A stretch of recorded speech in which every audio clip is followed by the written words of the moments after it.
दोस्तों नमस्कार, मैं केपी ननकारी आज के क्लास में आप सबका स्वागत और अभिनंदन करता हूं। दोस्तों जैसा सबको आपको पता है कि हम प्रतिदिन प्रैक्टिस पेपर कराते हैं। कल आपका हिंदी का प्रैक्टिस टेस्ट पेपर था और आज आपका जीएस का है, ठीक है। चाहे आरओ हो या पीसीएस हो या यूपी पुलिस का हो, जो भी हो, यदि आप टेस्ट पेपर नहीं करते हैं तो निश्चित रूप में परीक्षा में बहुत आपको दिक्कत हो सकती है। इसलिए टेस्ट पेपर करना बहुत ही ज़रूरी है। अगर आप टेस्ट पेपर बराबर करते हैं तो निश्चित सबसे 10-15 नंबर आप आगे रहेंगे, इसमें कोई शक नहीं, क्योंकि 2 घंटा आपको वही पेपर करना है और जब तक प्रैक्टिस नहीं होगी तब तक पेपर आप कैसे कर पाएंगे। इसलिए प्रैक्टिस बहुत ही ज़रूरी है। प्रैक्टिस से जी आप लोग बिल्कुल न चुराएं, ठीक है। तो चलिए देर न करते हुए अब हम शुरू करते हैं, ठीक है। पहला क्वेश्चन आपका है, 8 दिसंबर 2023 को कैश फार क्वेरी भ्रष्टाचार घटना और रिश्वत लेने के संबंध में किस टीएमसी सांसद की लोकसभा से सदस्यता रद्द की गई है। ठीक है, समाचार में आप लोग सुने होंगे अक्सर, ये पश्चिम बंगाल के जो है ममता बनर्जी जो वहाँ के मुख्यमंत्री हैं, उनके सांसद हैं, ठीक है। इनकी सदस्यता रद्द हो गई थी, ठीक है, कैश फार क्वेरी भ्रष्टाचार मामले में। उनका नाम है महुआ मोइत्रा, ठीक है, महुआ मोइत्रा इनका नाम है, ठीक है। इनकी सदस्यता जो है इसके कारण रद्द हो गई, ठीक है। अगला क्वेश्चन आप लोग देखें, अगला क्वेश्चन देखें, दूसरा नंबर, निम्नलिखित को सही कालानुक्रम में रखें, ठीक है। ये आप सब जानते हैं कि शिवाजी के बाद जो शासक हुए हैं उनकी बात करता है क्वेश्चन नंबर दूसरा। उनके बाद कौन कौन शासक बने, उनका क्रम अक्सर ही परीक्षा में कई बार पूछ चुका, ठीक है। तो इसमें देखिए सबसे पहले शिवाजी के बाद संभाजी बनते हैं, संभाजी के बाद फिर राजा राम बनते हैं, राजा राम के बाद शिवाजी द्वितीय बनते हैं, उसके बाद लास्ट में छत्रपति साहू जी बनते हैं, ठीक है ना। तो इसका कौन सा होगा, देखिए इसका सही आंसर होगा 3, 2, 4, 1 अर्थात ये वाला होगा, ठीक है ना। इसका ये सही होगा, ठीक है। क्वेश्चन कई बार पूछा जा चुका, पीसीएस में भी, आरओ में भी, ठीक है। इस चीज़ को बिल्कुल रख लीजिए, अक्सर पूछता है बार बार। अगला देखें, क्वेश्चन नंबर 3 देखें, निम्नलिखित मुस्लिम शासकों में किस एक को उसकी धर्मनिरपेक्षता में आस्था के कारण उसकी मुस्लिम प्रजा जगत गुरु के नाम से पुकारती है, जगत गुरु कहकर पुकारती है, ठीक है। ये भी क्वेश्चन कई बार पूछा जा चुका है, ठीक है। इसका आंसर होगा इब्राहिम आदिल शाह, ठीक है। इब्राहिम आदिल शाह इसका सही आंसर होगा, ठीक है। वो धर्मनिरपेक्ष थे, मुस्लिम शासक थे, लेकिन धर्मनिरपेक्ष थे, सभी धर्मों का समान संरक्षण करते थे, सभी धर्मों को वरीयता देते थे, ठीक है। इसलिए उन्हें जो है जगत गुरु कह के पुकारा गया है। अगला क्वेश्चन देखें, क्वेश्चन नंबर 4 देखें, वेरी वेरी इंपॉर्टेंट। देखिए विजयनगर से हर बार क्वेश्चन आते हैं, ठीक है। विजयनगर से क्वेश्चन आप लोग रख लीजिएगा। विजयनगर में कौन कौन विदेशी शासक, विदेशी यात्री कब आया, किसके शासनकाल में आया, ठीक है। विजयनगर के नदी किनारे बसा था, बहुत सारी चीज़ें, विजयनगर के राजाओं का क्रम है, ये सब पूछता है, ठीक है। इसको सब आप लोग याद कर लीजिएगा, ठीक है। तो क्वेश्चन नंबर 4 देखिए क्या है, विजयनगर साम्राज्य की वित्तीय व्यवस्था का मुख्य विशेषता क्या थी। जो विजयनगर राज था उसकी वित्तीय व्यवस्था क्या थी, वित्त का साधन क्या था, ठीक है। राजा का स्रोत क्या था पैसा का, ठीक है। ध्यान दीजिए, भू राजस्व प्रणाली थी मुख्य स्रोत, ठीक है। इसमें देखिए लिखा हुआ ना, अधिशेष लगान, बंदरगाहों की आमदनी, मुद्रा प्रणाली नहीं बल्कि भू राजस्व, ठीक है। भू राजस्व कर जो है उस समय 1/6 चलता था, ठीक है ना। चलिए अगला क्वेश्चन देखें, क्वेश्चन नंबर 5 देखें, ये भी क्वेश्चन कई बार पूछा गया है। सूची 1 को सूची 2 से मिलाना है, ठीक है। ये क्वेश्चन कई बार पूछे गए हैं, ध्यान दीजिए। सूची 1 से मिलाइए, चालुक्य दिया है, पल्लव दिया है, हर्ष दिया है, पांड्य दिया है। अगर आपको नहीं आता तो कैसे मिलाएंगे, ध्यान दीजिए। जैसे हर्ष आपको आता है कि हर्ष कन्नौज के राजा थे, ये तो पता है, ठीक है। तो हर्ष से कन्नौज मिला लीजिए। चालुक्य जो है, ये चालुक्य आपके चालुक्य बादामी के थे, ठीक है ना। चालुक्य आपके बादामी के थे, पल्लव मदुरई के थे और पांड्य जो है कांचीपुरम के थे, ठीक है। आप इधर देखें कैसे मिलाएंगे, ये देखिए इसका सही होगा, पहला ए सही होगा, ठीक है। क्योंकि देखिए चालुक्य जो है, तीसरा देखिए चालुक्य बादामी के थे, ठीक है। और दूसरा आपका ये चौथा है, यानी पल्लव आपका कांचीपुरम है, हर्ष आपका कन्नौज दूसरा सही है, पांड्य आपके मदुरई थे, ठीक है। ये देखिए इस प्रकार से ये तीसरा ये जो है पहला सही होगा, ठीक है। अगला क्वेश्चन देखें, ठीक है। अगला क्वेश्चन नंबर 6 देखें, ठीक है। घबराएं नहीं, आप लोग को आराम से पढ़ाएंगे, थोड़ा मिस्टेक हो जाता है कहीं। निम्नलिखित कथनों को ध्यानपूर्वक पढ़िए, ठीक है। ये गुप्त सम्राट के बारे में बात करता है, गुप्त सम्राट, ठीक है। जो चंद्रगुप्त मौर्य वगैरह, चंद्रगुप्त प्रथम है या समुद्रगुप्त हैं या विक्रमादित्य हैं, उनके शासनकाल के बारे में बात करता है, ठीक है, गुप्त सम्राटों के बारे में। तो गुप्त सम्राट स्वयं के लिए दैवीय अधिकार का दावा करते थे, ठीक है।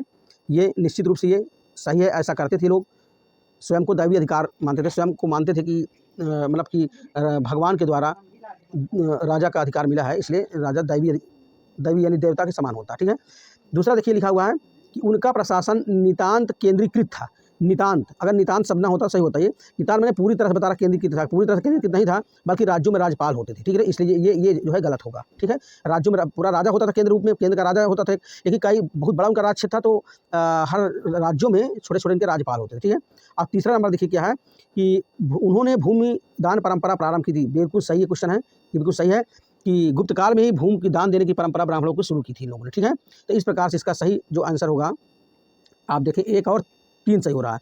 1 और 3 कहाँ देखिए, 1 और 3 ये देखिए सी, ठीक है। इसका सी सही होगा, ठीक है। इसका आंसर सी सही होगा। अगला देखें, क्वेश्चन नंबर 7 देखें, राजा नंद का उल्लेख करने वाला अभिलेखी प्रमाण कौन सा है?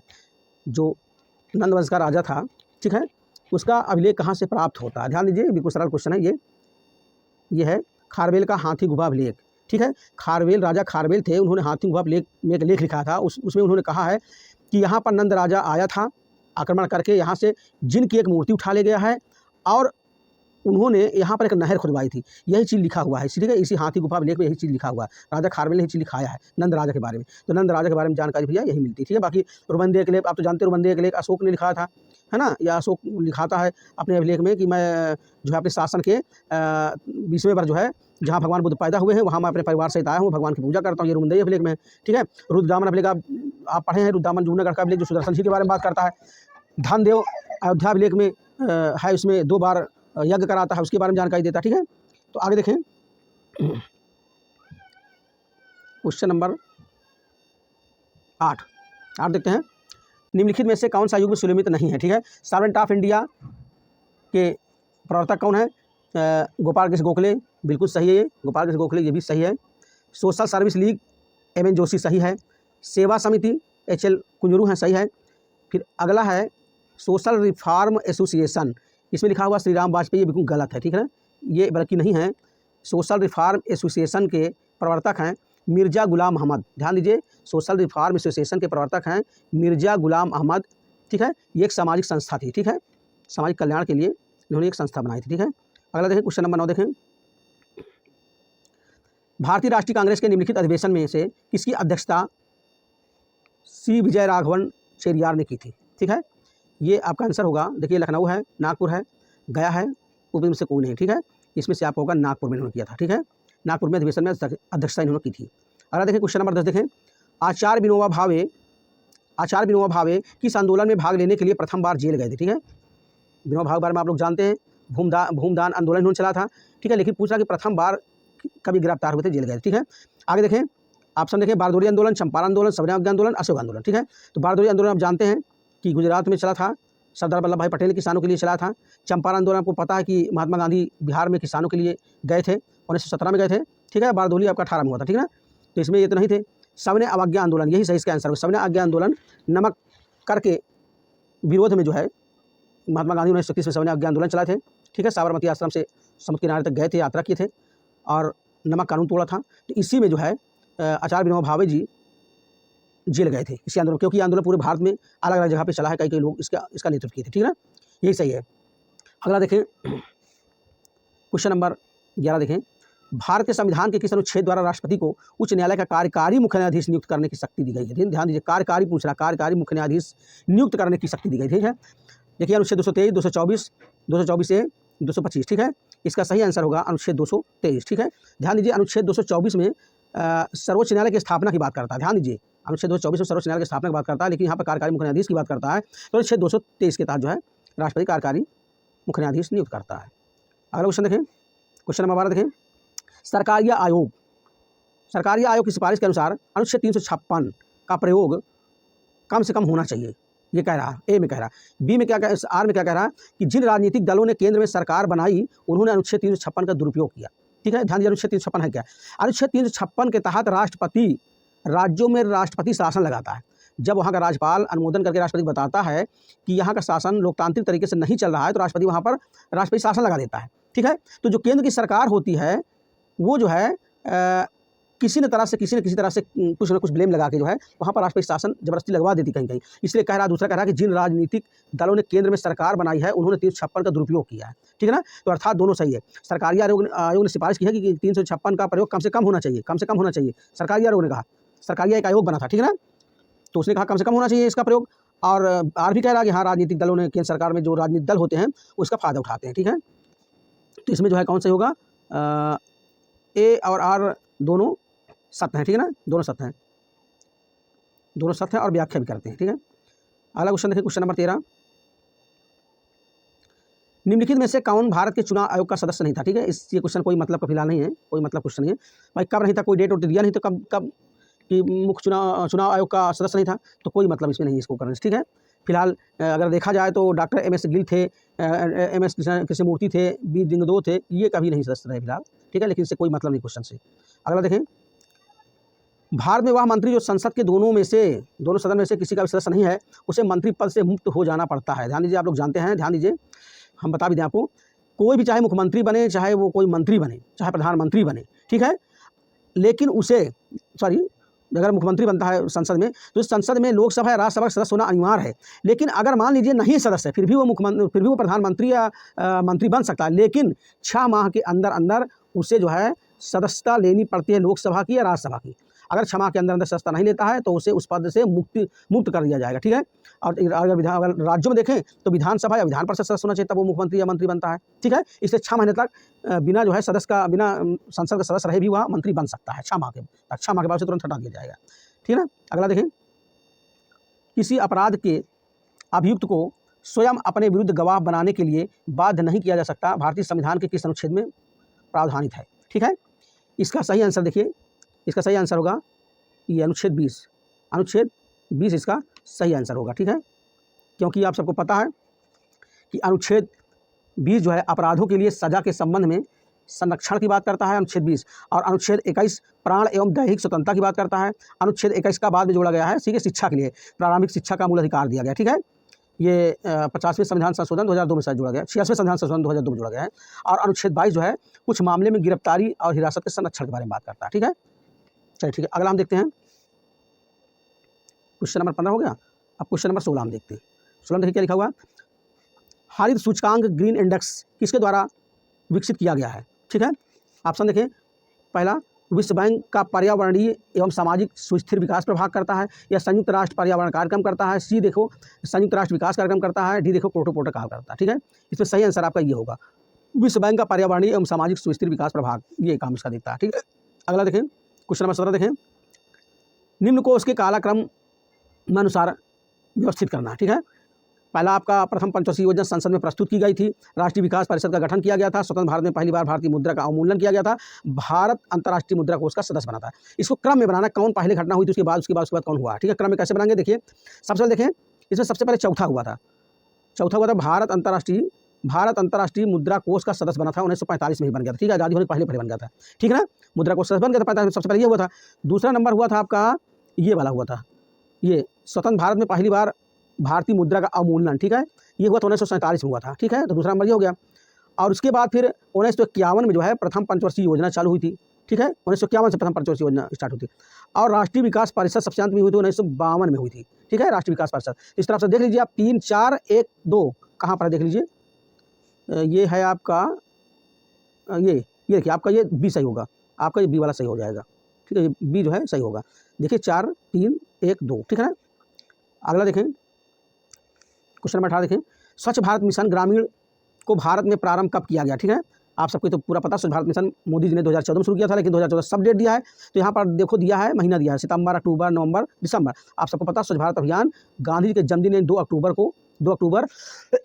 2014 से स्टार्ट किया था, ठीक है, ये सही है। अगला देखें, भारतीय रिजर्व बैंक के ओपन मार्केट ऑपरेशन से क्या आशय है, ठीक है। आंसर देखें, सिक्योरिटीज में व्यापार करना, विदेशी मुद्रा की नीलामी करना, सोने का व्यापार, उक्त में से कोई नहीं, ठीक है। इसका सही आंसर होगा सिक्योरिटी में व्यापार करना, ठीक है। क्वेश्चन नंबर 20 देखें, किसी देश में आय का पुनर्वितरण करने का सर्वोत्तम मार्ग क्या है, ठीक है। आय का पुनर्वितरण कह रहा है, जो आय होता है वह पुनः फिर से सरकार के पास कैसे जाता है, और सरकार फिर से उसको किसी योजना में लागू करती है, किसी योजना में लोगों तक पहुँचाती है उस पैसे को, ठीक है। देखें इसमें प्रगामी व्यय से संयुक्त प्रगामी कराधान, प्रतिगामी व्यय से संयुक्त प्रगामी कराधान, प्रतिगामी व्यय से संयुक्त प्रगामी कराधान, प्रगामी व्यय से संयुक्त प्रतिगामी कराधान। इसमें सही आंसर होगा ये होगा प्रगामी व्यय से संयुक्त प्रगामी कराधान, ठीक है। जो प्रगामी व्यय से संयुक्त प्रगामी कराधान, यही सही इसका आंसर होगा, ठीक है, जो कराधान टैक्स लगाती है सरकार, ठीक है ना। अगला देखें, क्वेश्चन नंबर 21 देखें, हाल ही में भारतीय तटरक्षक बल ने 9वां राष्ट्रीय प्रदूषण प्रतिक्रिया अभ्यास नाइटपोलेक्स कहाँ आयोजित किया, ठीक है। ये एक युद्ध अभ्यास है, एक प्रकार से राष्ट्रीय प्रदूषण के लिए हुआ है, राष्ट्रीय प्रदूषण प्रतिक्रिया के लिए अभ्यास किया गया था भारतीय तटरक्षक सैनिक, ठीक है। ये कहाँ पर हुआ भैया, गुजरात में हुआ, ठीक है, करंट का क्वेश्चन है, ठीक है, करंट कहेंगे। अगला देखें, जुलाई 2023 में आंध्र प्रदेश के श्रीहरिकोटा स्थित सतीश धवन अंतरिक्ष केंद्र से इसरो द्वारा किस रॉकेट से चंद्रयान 3 का सफल प्रक्षेपण किया गया, ठीक है ना। आप सबको पता है कि चंद्रयान 3 का सफल प्रक्षेपण किया गया है, ठीक है। और ये तीसरा चंद्रयान, पहला 2008 में, फिर 19 में, फिर अब ये 23 में हुआ, ठीक है। और ये जो है किया गया है किससे, LVM-3M4 ध्यान दीजिए क्वेश्चन आने तय है, ठीक है ना। LVM-3M4 से जो है इसी जो है रॉकेट से प्रक्षेपण किया गया है, ठीक है। और चंद्रमा पर पहली बार दक्षिणी ध्रुव पर हमारा ये जो अंतरिक्ष चंद्रयान-3 है पहली बार जो है पूरे दुनिया में सबसे पहली बार दक्षिणी ध्रुव पर उतरा है, क्योंकि अभी दुनिया का कोई भी चंद्रयान दक्षिणी ध्रुव पर नहीं उतरा, ठीक है। और जहाँ पर उतरा है उसका नाम शिव शक्ति रखा गया है, ठीक है। ये आप सब लोग ध्यान दीजिएगा, ये क्वेश्चन आ सकते हैं, ठीक है। अगला क्वेश्चन देखें, क्वेश्चन नंबर 23। भारत सरकार ने प्राकृतिक गैस बायोगैस सम्मिश्रण योजना को कब से अनिवार्य करने की घोषणा की है, ठीक है। ध्यान दीजिए, इसका आंसर ये होगा 2025 से 2026, ठीक है। ये करंट कब से है। अगला क्वेश्चन देखें, हाल ही में किस अंतर्राष्ट्रीय संस्था ने अपनी रिपोर्ट में सभी स्कूलों में स्मार्टफोन पर प्रतिबंध लगाने के लिए कहा है, ठीक है। स्मार्टफोन जो बच्चे स्कूल ले जाते हैं प्रतिबंध लगाने के लिए किस संस्था ने कहा है? यूनेस्को ने कहा है। यूनेस्को ने जो है सारे विश्व को कहा है, पूरे विश्व को कहा है कि बच्चों को स्कूल ले जाना प्रतिबंध किया जाए, कुछ कम उम्र के बच्चों को, सबको नहीं, ठीक है। चलिए अगला क्वेश्चन देखें, क्वेश्चन नंबर अब हम 25 देखेंगे, ठीक है। क्वेश्चन 25 देखिए, हाल ही में पहला विश्व सतत परिवहन दिवस 2023 का कब मनाया गया, ठीक है। ये क्वेश्चन नंबर 25 है, सॉरी क्वेश्चन नंबर 25 है। इसमें जो है 23 नंबर है, 24 नंबर है, 25 नंबर, 26 नंबर है, ठीक है। इसका आंसर मैं खुद कंफ्यूज हूँ, ठीक है, इसलिए आप लोग क्षमा करिए, उसमें जो है गूगल से सर्च कर लीजिएगा, ठीक है। इसका आंसर क्या होगा ये मैं खुद कंफ्यूज हूँ, क्योंकि इसके बारे में भी मैंने नहीं पढ़ा शायद। चलो अगला क्वेश्चन देखते हैं हम, ठीक है। इसको आप सर्च कर लीजिएगा, आप लोग गूगल से मिल जाएगा। चलिए क्वेश्चन नंबर 26 देखें, वह पहला भारतीय बैंक जिसने हाल ही में भारतीय रुपये में भारत और मलेशिया के बीच लेन देन की सुविधा के लिए मलेशिया में अपना विशेष वास्ट्रो खाता खोला है, ठीक है। वेरी इंपॉर्टेंट क्वेश्चन आ सकता है, ठीक है। भारत और मलेशिया के बीच लेन देन के लिए, ठीक है, मलेशिया में अपना विशेष वास्ट्रो खाता खोला है। कौन सा बैंक? ध्यान दीजिए, है यूनियन बैंक ऑफ इंडिया, ठीक है। यूनियन बैंक ऑफ इंडिया ने मलेशिया में अपना वास्ट्रो खाता खोला है। ये क्वेश्चन इंपॉर्टेंट आ सकता है, ठीक है। बाकी और सब बैंक है जो वो नहीं है, ठीक है। ये करंट का क्वेश्चन है। अगला क्वेश्चन देखें, क्वेश्चन नंबर 27। हाल ही में शिक्षा मंत्रालय ने किसके सहयोग से ऑनलाइन निःशुल्क कोचिंग प्लेटफॉर्म साथी लॉन्च किया है? ध्यान दीजिए, प्लेटफॉर्म कोचिंग ये साथी ऐप है, ठीक है ना, ठीक है।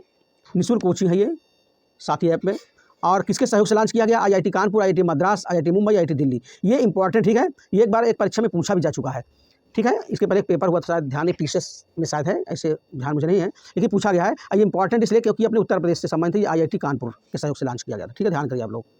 अगला देखें, वह प्रसिद्ध भारतीय उद्योगपति जिन्हें भारत ऑस्ट्रेलिया संबंधों विशेष रूप से व्यापार निवेश के लिए हाल ही में ऑर्डर ऑफ ऑस्ट्रेलिया पुरस्कार से सम्मान किया गया, किन्हें किया गया? देखिए, रतन टाटा, मुकेश अंबानी, लक्ष्मी मित्तल, अशोक, ठीक है। इसमें से रतन टाटा जी हैं। रतन टाटा जी को ऑस्ट्रेलिया ने, ठीक है, ऑर्डर ऑफ ऑस्ट्रेलिया पुरस्कार दिया है, ठीक है। अगला क्वेश्चन देखें, क्वेश्चन नंबर 29 देखें, खेलो इंडिया पैरा गेम्स, ठीक है। खेलो इंडिया पैरा गेम्स होता है, ये विकलांगों के लिए खेल होता है, 2023 हुआ, ठीक है। पहले संस्करण का शुभांकर, भारत में पहला संस्करण इसका हो रहा है। इसका शुभंकर क्या है? शुभंकर क्या इसका लिया गया है? इसका शुभंकर है उज्ज्वला। ध्यान दीजिए, उज्ज्वला इसका शुभंकर है, ठीक है। ये इंपॉर्टेंट हो सकता है कि पहला संस्करण है भारत में, खेलो इंडिया पैरा गेम्स स्टार्ट हुआ है, ठीक है। अगला देखें, हाल ही में उत्तर प्रदेश में कहाँ पर दूसरे फ्लोटिंग CNG स्टेशन का उद्घाटन हुआ है, ठीक है। ध्यान दीजिए, उत्तर प्रदेश में, ये इंपॉर्टेंट क्वेश्चन है, ठीक है। दूसरे फ्लोटिंग CNG की बात करता है, पहला नहीं दूसरे की बात करता है, ठीक है। कहाँ पर उद्घाटन हुआ है? भदोही, जौनपुर, वाराणसी, मिर्जापुर, ठीक है। इसका सही आंसर होगा वाराणसी, ठीक है। वाराणसी में दूसरा फ्लोटिंग CNG स्टेशन बना है, पहला शायद नोएडा में है, ठीक है। अगला क्वेश्चन देखें, भारत का पड़ोसी देशों के मध्य अंतर्राष्ट्रीय सीमा का विस्तार क्रम बताइए, ठीक है ना। इसमें क्या करना है? जो भारत के पड़ोसी जो भारत के देश हैं, ठीक है, 7 स्थलीय देश हैं, 2 समुद्री देश हैं, तो कुल मिला के 9 पड़ोसी देश हैं। तो इनमें कह रहा है भारत के साथ आरोही क्रम बता रहा, आरोही माने बढ़ते हुए क्रम में, ठीक है। तो सबसे कम आप सबको पता है कि सबसे कम जो सीमा लगती है नेपाल के साथ लगती है, इन चारों में नेपाल लगती है। दूसरा नंबर पाकिस्तान के साथ लगती है, तीसरा नंबर चीन के साथ लगती है, और सबसे ज़्यादा भारत की सीमा जो लगती है बांग्लादेश के साथ लगती है, 4096 किलोमीटर लगती है, ठीक है। ध्यान दीजिए, यही इसका सही आंसर होगा, ठीक है। अगला देखें, आरोही, ये आरोही में नहीं पूछा, आरोही में ध्यान दीजिए, जैसे सबसे कम से आगे की ओर हम लोग जा रहे हैं, ठीक है। और अगर आरोही में पूछता तो सबसे पहले बांग्लादेश का नाम आता, क्योंकि सबसे ज़्यादा बांग्लादेश साथ सीमा लगती है। अगला क्वेश्चन देखें, क्वेश्चन नंबर 32 देखें, सूची 1 को सूची 2 से मिलाना है, ठीक है। ये क्वेश्चन हर बार लगभग पूछा जाता है, ठीक है। ये नदी, कौन सी नदी किसकी सहायक है? कृष्णा, ब्रह्मपुत्र, गोदावरी, यमुना, इस हिसाब से मिला लीजिए। यमुना का तो आप सबको पता है कि यमुना की सहायक नदी देखो कौन सी है, चंबल है, सबको पता है ना। कृष्ण भगवान के नाम से भीम है, तो भीम में मिला दिए कृष्णा को, ठीक है। ब्रह्मपुत्र नदी की सहायक नदी है आपकी, ब्रह्मपुत्र की सहायक नदी, हाँ, ब्रह्मपुत्र सहायक नदी आपकी तीस्ता है, ठीक है। और गोदावरी की सहायक नदी है भैया इंद्रावती, ठीक है। अब आप इसको मिला सकते हैं आगे इधर करके। ये देखिए, ए का चौथा कहाँ है? ए का चौथा और बी का तीसरा, ये बी का तीसरा, ये रहा ए सही हो रहा है लगभग। गोदावरी का दूसरा, ये दूसरा सी का हो गया। यमुना का पहला देखिए, ठीक है ना। तो कुल मिला के इसका सही जो आंसर होगा इसका ये ए होगा सही आंसर, ठीक है, ये सही आंसर होगा। अगला देखें, ध्यान दीजिए, ये महत्वपूर्ण क्वेश्चन है। दक्षिणी ट्रैप की रेगुर मिट्टियाँ काली होती है, ठीक है। आगे बताते हैं हम इसमें। और आर क्या कह रहा है, ये ए कह रहा है, ठीक है, कि दक्षिणी ट्रैप की रेगुर मिट्टियाँ काली होती है। आर क्या कह रहा है कि इसमें ह्यूमस प्रचुर मात्रा में पाया जाता है। अब यहाँ पर आप जो व्याख्या नहीं पढ़ा पाएगा नहीं कर पाएगा। इसमें क्या है, जो दक्षिण के ट्रैप, दक्षिण भारत की जो मिट्टियाँ हैं, जैसे आपका ये गुजरात की हो गई, गुजरात क्षेत्र का, बम्बई हो गया, आपका कर्नाटका हो गया, तमिलनाडु वगैरह जो क्षेत्र कुछ है, तो वहाँ की जो दक्षिण ट्रैप की मिट्टियाँ हैं वो काली मिट्टी हैं। ध्यान दिए, रेगुर मिट्टी है, काली मिट्टी है। काली मिट्टी किस लिए हुई है, क्योंकि ज्वालामुखी से निकले हुए लावा से बनी है, इसलिए काली है ना। ज्वालामुखी से निकली हुई मिट्टी इसलिए काली मिट्टी, बात सही है, सत्य है, ये सत्य है, काली है। लेकिन उसमें आर क्या कह रहा है कि इनमें ह्यूमस प्रचुर मात्रा में पाया जाता है। तो क्या ह्यूमस पाया जाता है? नहीं। ह्यूमस कहते किसे?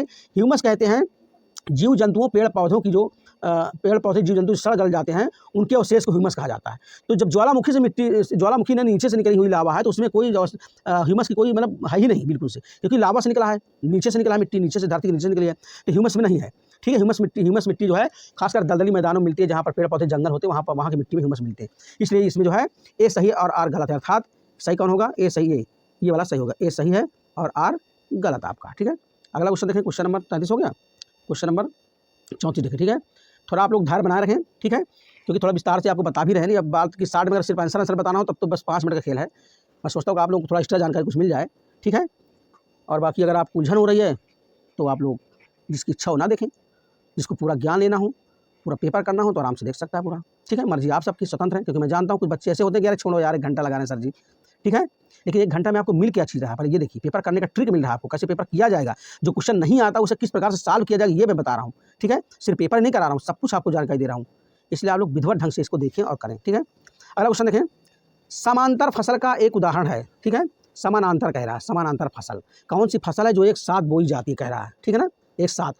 आलू और धान तो बोया नहीं जाता, ठीक है, आलू धान तो नहीं बोया जाता, कपास गेहूँ साथ नहीं बोया जाता, आलू ज्वार आलू नहीं बोया जाता, गेहूं और सरसों एक साथ बोई जाती है खेत में, ठीक है, इसलिए समांतर फसल यही है, ठीक है। अगला क्वेश्चन देखें, निम्नलिखित में कौन सही नहीं है, ठीक है।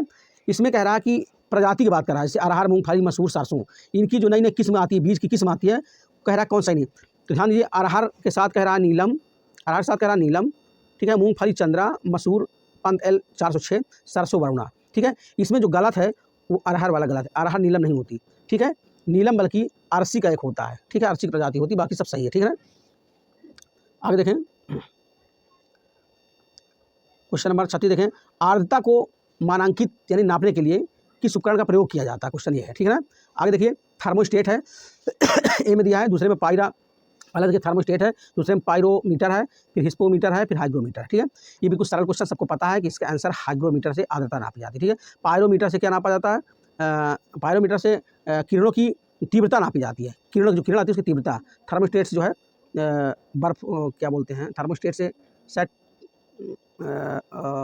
थर्मोस्टेट से बर्फ से संबंधित है, नापा जाता है, ठंडक टाइप होता है, ध्यान नहीं है मुझे थोड़ा सा, थर्मोस्टेट से, ठीक है। चलिए अगला क्वेश्चन देखें, क्वेश्चन नंबर 37 देखें, जब प्रकाश की किरण सघन माध्यम से विरल माध्यम में गमन करती है तो क्या होता है, कह रहा, ठीक है। इसकी चाल देखिए, इसका आंसर ही होगा, इसकी चाल बढ़ जाती है तथा या अविलंब से दूर हट जाती है। ध्यान दीजिएगा, जब कोई प्रकाश की किरण सघन माध्यम से, सघन रहता है, घना माध्यम होता है, विरल माध्यम जाती है, घना से विरल की ओर जाती है, तो क्या होता है, इसकी चाल भाई विरल हो जाएगी, चाल बढ़ जाएगी, ठीक है, तथा या अविलंब से दूर हट जाती है, ठीक है, इसका सही यही आंसर होगा। 37 नंबर। 38 नंबर देखें, निम्नलिखित कथनों पर विचार करना है, ठीक है। देखिए 38 नंबर है, कम लंबाई की बांसुरी से निम्न आवृत्ति की तरंग उत्पन्न होती है, ठीक है। ये चीज़ गलत है, ये आपका गलत है, ठीक है, कि कम लंबाई की जो बांसुरी होती है उसमें आवृत्ति तरंगे, उसमें निम्न आवृत्ति तरंगे नहीं होती, बल्कि जो लंबाई ज़्यादा होती है उसमें निम्न आवृत्ति निकलती है। छोटी बांसुरी रहेगी तो तेज़ निकलेगा, ठीक है। दूसरा क्या कह रहा है कि ध्वनि शैलों में से केवल अनुदैर्घ्य प्रत्यक्ष तरंगे रूप से प्रगामी होती, केवल लगा हुआ इससे ही गलत है, ये केवल अनुदैर्घ्य के नहीं निकलती, ठीक है, अर्थात ये दोनों गलत है, ठीक है। इसका आंसर होगा देखिए ना 1 ना 2, ठीक है। आगे देखें, 39 नंबर देखें, कौन सा कूट सही सुरमित नहीं है, ठीक है। कूट यानी इसमें क्या रासायनिक नाम भूलना के क्या इसका है, ठीक है। ध्यान दीजिए, नीला थोथा, कापर सल्फेट सही है ये बिल्कुल। एप्सम साल्ट मैग्नीशियम सल्फेट सही है। बेकिंग सोडा को सोडियम बाइकार्बोनेट कहा जाता है, बेकिंग सोडा खाने वाला सोडा, ठीक है ना, इसे सोडियम बाइकार्बोनेट कहता है। कास्टिक सोडा ये गलत है, क्योंकि सोडियम सल्फेट नहीं होता, कास्टिक सोडा को सोडियम हाइड्रोक्साइड बोला जाता है, ठीक है, सोडियम हाइड्रोक्साइड से बोला जाता है, ठीक है, कास्टिक सोडा इसमें गलत है, सोडियम हाइड्रोक्साइड से बोलते हैं, ठीक है। आगे देखें क्वेश्चन नंबर 40, अपमार्जक क्या है, ठीक है, साबुन, औषधि, उत्प्रेरक, शोधन अभिकर्ता। इसका सही आंसर होगा शोधन अभिकर्ता को अपमार्जक कहा जाता है, ठीक है, अपमार्जन को शोधन अभिकर्ता बोलते हैं, ठीक, अपमार्जन करता है जीवाणु को, शुद्ध करता। आगे देखें क्वेश्चन नंबर 41, हिमानी झील इटास्का निम्नलिखित नदियों में से किस एक का स्रोत है, ठीक है, जो एक हिमानी है, हिमानी यानी बर्फ से ढकी हुई झील इटास्का, इससे कौन सी नदी कुल मिला के निकलती कह रहा है, ठीक है, मिसिसिपी नदी निकलती, ध्यान दीजिए, मिसिसिपी मिसौरी अलग अलग है, ठीक है, मिसिसिपी मिसौरी शायद ऑस्ट्रेलिया की है, मिसिसिपी मिसौरी नदी ऑस्ट्रेलिया की है दोनों, तो मिसिसिपी नदी जो है इटास्का नदी से निकलती, हिमानी झील इटास्का से निकलती, ठीक है, मिसिसिपी, ध्यान है ऑप्शन में मिसौरी रहता है तो बहुत मिस्टेक कर देता है, ठीक है, ये गलत है, ठीक है, ये सही है मिसौरी। अगला देखें क्वेश्चन नंबर 22 देखें, निम्नलिखित में कौन सा सुलेमित नहीं है, ठीक है, ध्यान दीजिए आप लोग, कौन सा सुलेमित नहीं, यहाँ ध्यान दीजिए, चिनूक संयुक्त राज्य अमेरिका, सिराको सिसिली, ब्रिजार्ड चिली, नर्वेस्टम भारत, यानी ये हवा है, ये चिनूक, सिराको, ब्रिजार्ड, नर्वेस्टम, एक प्रकार हवा जैसे अपने लू चलती है ना, उसी प्रकार से वहाँ चलती है, तो ध्यान दीजिए इसमें चिनूक सही है, संयुक्त राज्य अमेरिका में चलती है, सिराको सिसिली में चलती है, सही है, और ब्रिजार्ड इसमें गलत है, ब्रिजार्ड जो है ये सी नंबर ब्रिजार्ड जो है, सॉरी सी नंबर ब्रिजार्ड देखिए ये चिली में नहीं चलती, क्योंकि चिली में मारुस्थल है, यहाँ पर बहुत गर्मी ज़्यादा है, ये बल्कि ठंडी हवा होती है, बिल्कुल ठंडी, ये ध्रुवों की ओर चलती है, ध्रुवों पर चलती है, दक्षिणी और उत्तरी दोनों ध्रुव चलती है, अर्थात अमेरिका, कनाडा, मैक्सिको इस क्षेत्र में चलती है, साइबेरिया क्षेत्र में चलती है, ब्रिजार्ड बिल्कुल ठंडी हवा, ठीक है। और चिली तो जानते हैं वहाँ तापमान ज़्यादा पैदा होता है, वहाँ बालू का मारुस्थल बहुत ज़्यादा, बहुत गर्म एरिया, तो यहाँ यही आपका ये गलत है, ठीक है, ध्यान दीजिए इसका सही होगा ब्रिजार्ड जो है सही नहीं मिल रहा है, ठीक है। अगला देखें क्वेश्चन नंबर 23 देखें, सूची को सूची 2 से मिलाना है, ठीक है, ये एक तरफ देखो जनजातियां हैं, एक तरफ जनजातियां हैं, एस्किमो जनजाति, मसाई जनजाति, ठीक है, एस्किमो, मसाई, बद्दू, बुशमैन, ये कहाँ की हैं, ये मिलाने के लिए कह रहा है, इधर देखो बोत्सवाना, सऊदी अरब, कनाडा, केन्या, अब हम मिलाते हैं, ठीक है।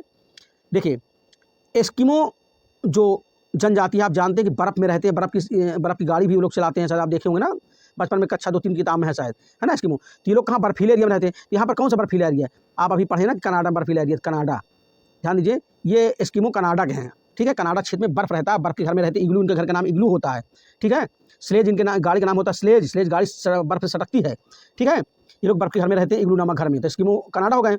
मसाई जो है, मसाई हो गए आपके केन्या के, मसाई केन्या के निवासी हैं, बद्दू सऊदी अरब के हैं, बद्दू जो है सऊदी अरब के हैं, और बुशमैन जो है ये बोत्सवाना के हैं, ठीक है, बोत्सवाना यही काला, ये तो इसमें बोत्सवाना दर्पण लिखा रहता है, कालाहारी मरुस्थल, कालाहारी मरुस्थल दक्षिण अफ्रीका में, बोत्सवाना दक्षिण अफ्रीका का देश है, यही बुशमैन जो है बोत्सवाना में रहते हैं, दक्षिण अफ्रीका के हैं ये। अगर इसमें ऑप्शन दिया होता कि कालाहारी मरुस्थल तो भी से हो जाता, क्योंकि बुशमैन जो है जो जनजाति वो कालाहारी मरुस्थल में रहते हैं, ठीक है, तो इसका आंसर आप लोग मिला ली, इसमें कौन सा है, एस्किमो का ए का 3 देखिए कहाँ है, ए का 3 ये देखिए, ये देखिए ए का 3 है ना, ए का 3 हो गया, मसाई तीसरा आपका, ये देखिए बी का तीसरा, एक मिनट गलत हो रहा है, हाँ बी का 4, सॉरी हाँ ठीक है, सॉरी बी का देखिए चौथा, मसाई चौथा, ये देखिए केन्या हो गया, और बद्दू दूसरा हो गया, सऊदी अरब हो गया, और बुशमैन देखिए 1 हो गया, ठीक है, सही हो गया आपका। अगला देखें क्वेश्चन नंबर 44, वेरी इंपॉर्टेंट है, कई बार पूछा चुका, बारमूडा त्रिकोण निम्नलिखित स्थानों में से कहाँ विस्तृत है। बारमूडा त्रिकोण एक स्थान है जहाँ पर ऊपर जब जहाज गुजरती, कुछ भी कोई पंछी गुजरता है तो अपने आप को नीचे उसमें समुद्र अपनी ओर खींच लेता है, ऐसा कुछ आकर्षण बना हुआ, ऐसा कुछ आकर्षण क्षेत्र हो, उससे बारमूडा त्रिभुज बोलते हैं, त्रिकोण बोलते हैं, ठीक है। ये कहाँ पर है ध्यान दीजिए, ये पूछ रहा है, कुल मिला के ये जो है दक्षिण फ्लोरिडा और प्यूर्टो क्षेत्र में है, ठीक है, यहाँ तक विस्तृत क्षेत्र है। हवाई द्वीप तो अमेरिका में, इससे कोई मतलब है ही नहीं, तो यही दोनों है, दक्षिण यानी 1 और 2, कहाँ देखिए 1 और 2, ये देखिए सही है, ठीक है। अगला देखें, निम्नलिखित युग्मों में से कौन सा एक सही सुलेमित नहीं है कह रहा, ठीक है, कौन सा सही सुलेमित नहीं है देखिए कह रहा, ठीक है। इसमें देखिए क्या है, वर्तमान नाम देश का और पुराना नाम क्या था, कुछ ऐसे देश है जिनका पुराना नाम कुछ और था, नया नाम कुछ और हो गया, ठीक है। तो ध्यान दीजिए, हरारे पहला दिया है, पहला दिया क्या, हरारे का वर्तमान नाम हरारे है, पुराना नाम इसका क्या था, सेलिसबरी था। इथोपिया का पुराना नाम एबीसीनिया था। घाना का नाम देखिए गलत दिया है, यही इसका आंसर होगा, डच गियाना नहीं है, बल्कि घाना का पुराना नाम था गोल्ड कोस्ट, ध्यान दीजिए इसका पुराना नाम घाना का गोल्ड कोस्ट, इसलिए ये जो है यह इसका सही आंसर होगा, ठीक, ध्यान दीजिए यही वाला गोल्ड कोस्ट लिखा होगा, ठीक है, और ये वाला सही है ये, ठीक है, ध्यान दीजिए इसका सही आंसर यही वाला होगा, ठीक है, घाना का गोल्ड कोस्ट। आगे देखें क्वेश्चन नंबर 6 देखें, निम्नलिखित में से किस एक को स्टेजर गैस भी कहा जाता है? ध्यान दीजिए, आर्गन, नियान, जिनान, नाइट्रस ऑक्साइड, ठीक है, बिल्कुल सरल क्वेश्चन है ये, इसको जो है जिनान को जो है स्टेजर गैस भी कहते हैं, ठीक है। अगला देखें, वेरी इंपॉर्टेंट क्वेश्चन अगला है क्वेश्चन नंबर 27, पौधों द्वारा ली गई विकिरण ऊर्जा निम्न परिणाम देती है, ठीक है, पौधे जो है अपना भोजन बनाते हैं सूर्य की किरणों से, ठीक है, जब सूर्य की किरण पौधों पर आती है तो जल भी होना जरूरी है, कार्बन डाइऑक्साइड, 3 चीज़ होना जरूरी है। जब पौधे अपना भोजन बनाते हैं, सूर्य की किरणें, सूर्य का प्रकाश होना चाहिए, जल भी होना चाहिए, जल की प्राप्ति होना चाहिए, और उसके साथ साथ कार्बन डाइऑक्साइड गैस होना चाहिए, ठीक है। 3 चीज़ जब होता है तो ये प्रकाश संश्लेषण की क्रिया होती है, ठीक है। जब प्रकाश संश्लेषण क्रिया होती है तो देखिए यही होगा जल प्रकाश अपघटन, जल जो है प्रकाश का अपघटन करते हैं, ठीक है, यही चीज़ है, ये सही है। और क्लोरोफिल से कोई मतलब नहीं, क्लोरोफिल आप जानते हैं, क्लोरोफिल से पत्तियाँ हरी दिखती है, ऑक्सीजन अपचय तो करता नहीं, बल्कि ऑक्सीजन छोड़ता है पेड़, हाँ, और कार्बन डाइऑक्साइड का ऑक्सीकरण नहीं होता, बल्कि कार्बन डाइऑक्साइड से ये अपना भोजन प्राप्त करते हैं, ठीक है। अगला देखें, वेरी इंपॉर्टेंट क्वेश्चन, ये क्वेश्चन कई बार देखो आ चुका है, कार्बन मोनोऑक्साइड विषाक्तता निम्नलिखित में से किसको मुख्य रूप से प्रभावित करता है? जो कार्बन डाइऑक्साइड गैस निकलती है, आप जानते हैं कि जो गाड़ियों के धुआं से निकलता है, कोयला जलाने से निकलता है, ठीक है, इससे जो है किस चीज़ के लिए खतरनाक होता है, इसको आप लोग कई बार पढ़ोगे, ठीक है। पाचन क्रिया दिया है, फिर लीवर की कार्यशीलता दिया है, किडनी की कार्यशीलता दिया है, रक्त दिया है, तो रक्त की ऑक्सीजन को वहन क्षमता को कम कर देता है, ठीक है, ध्यान दीजिए। कार्बन डाइऑक्साइड जब गैस मनुष्य सांस लेता है तो जाके रक्त की नलियों में जाता है, ठीक है, और जो ऑक्सीजन रक्त जो है ऑक्सीजन ले जाता है तो ऑक्सीजन की ले जाने की क्षमता को कम कर देता है और मनुष्य मर जाता है, ठीक है। ये कार्बन डाइऑक्साइड खतरनाक है, ठीक है, तो इसका सही आंसर ये होगा, ठीक है। अगला देखें क्वेश्चन नंबर 49 देखें, निम्न में कौन सा पौधा वृद्धि हार्मोन्स है, ठीक है, पौधे की वृद्धि के लिए कौन सा हार्मोन्स होता है, कुमला कह रहा है, पूछ रहा है। तो इंसुलिन आप जानते हैं, इंसुलिन तो मनुष्य में होता है, जो इंसुलिन कमी से जो आप जानते हैं कि शुगर वगैरह हो जाता है, ठीक है, और थायरोमैक्सिन भी मनुष्य में संबंधित है। पेड़ के लिए ये देखिए बी साइकोटोकाइनिन, ठीक है, ये हार्मोन्स वृक्ष में होता है, इससे वृक्ष बढ़ते हैं, ठीक है। अगला क्वेश्चन देखें, क्वेश्चन नंबर 50 देखें, निम्नलिखित में से किसमें सुमेल है? निम्नलिखित में किसमें सुमेल है? ध्यान दिए, केवल मात्र टॉप 50 क्वेश्चन है ये, ठीक है, आप लोग ज़्यादा हम लंबा क्वेश्चन नहीं किए, टॉप 50 है, तो आपका अंतिम क्वेश्चन है, तो आप लोग इसी तरह क्वेश्चन को डेली करते रहें, हम क्वेश्चन भी आप लोग को करवाते रहेंगे, प्रैक्टिस पेपर इसी तरह, उसके साथ साथ आप लोग हम कुछ रणनीतियाँ बताते रहेंगे कि अब आपको क्या करना है। 2-1 दिन में हम वीडियो बनाने वाले हैं जिसमें आपको बताएंगे कि पेपर में क्वेश्चन अगर ना आता हो तब उसे कैसे किया जाए, किस प्रकार सही किया जाए उसे, ठीक है। तो इसलिए आप लोग चैनल को सब्सक्राइब भी कर लें, ठीक है, और जो भी समझ में आपको आए ना आए उसके बारे में कमेंट आप लोग कर सकते हैं, पूछ सकते हैं, जानकारी ले सकते हैं, ठीक, कोई दिक्कत नहीं। क्वेश्चन नंबर 50 देखें, निम्नलिखित में किसमें सुमेल नहीं है, ठीक है, ठीक है, पहला क्या दिया आपका मोतियाबिंद आंत में तो होती नहीं, किसमें सुमेल कह रहा है, सुमेल कौन सा है, तो मोतियाबिंद आंत में होती नहीं, तो ये सुमेल है ही नहीं, मोतियाबिंद आँख की बीमारी होती है। पीलिया यकृत, ये सही है, पीलिया यकृत सही है, पीलिया यकृत को प्रभावित करती है। टाइफाइड आप जानते हैं फेफड़ा को नहीं प्रभावित करता बल्कि आंत को प्रभावित करता है।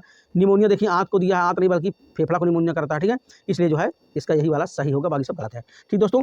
तो आज का ये टॉप 50 टेस्ट पेपर है। अब कल हम फिर से मिलते हैं किसी दूसरे पेपर में या कोई दूसरे रणनीति में, तब तक के लिए नमस्कार, जय हिंद।